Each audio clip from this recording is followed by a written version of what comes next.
ورث.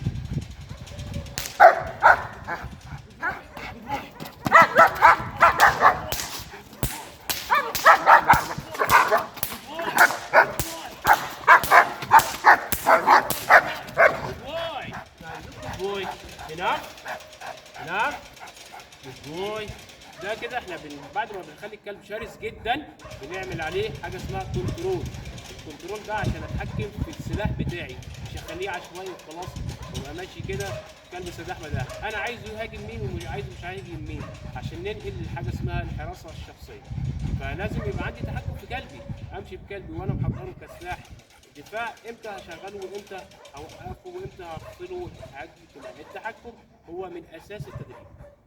ورثي بوي بوي.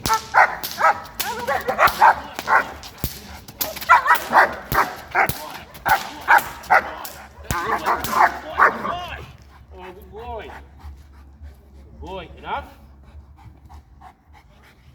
هتسمعوا في الفيديو كده صوت كلب بلدي. الكلب البلدي نفسه حاسس بالخطر، يعني حاجه اسمها تشغيل الغريزه. يعني لما الكلب البلدي يحس ان في شغل خطر، فاحنا شغلنا غريزه الكلب من غير ما احنا نروح عنده. فالموضوع بتاع انك تشغل غريزه الكلب للحراسه ده فن، مش عن زي ما بيقولوا. قبل ما شرس الكلب ازاي اشغل له الحاسه بتاعه الحراسه اللي هو حاسسها اوريدي الكلب البلدي. فده الموضوع ازاي اشرس الكلب وازاي اشغل حواسه اللي هي خاصه بالحراسه. مين ده؟ ورثي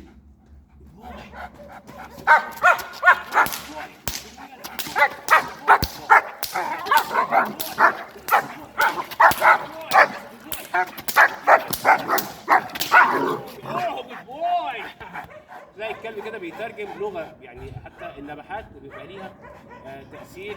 بقدر افسر بيها الكلب بيلعب، لا الكلب اجريشن، لا الكلب مستفز قوي.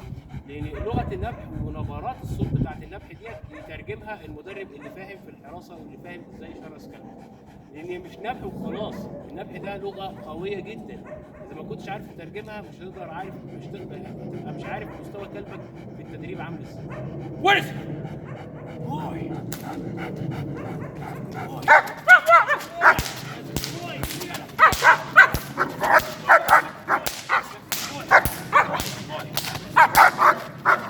good boy, nice, good boy.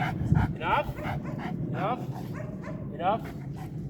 طبعا لازم نعمل فاصل كده راحه بتاع 5 دقايق عشان الكلب يلتقط نفسه ويبرد من جوه الطاقه بتاعته او الحراره اللي هي بيقولوا عليها احتباس حراري، عشان بعد كده يعمل نشاط ويبتدي الدخله ونكمل بقيه الحصه بنفس الباور، عشان الطاقه اخدها بالنسبه لي في التدريب تبقى هي اللي بتديني النتيجه اللي انا عايزها.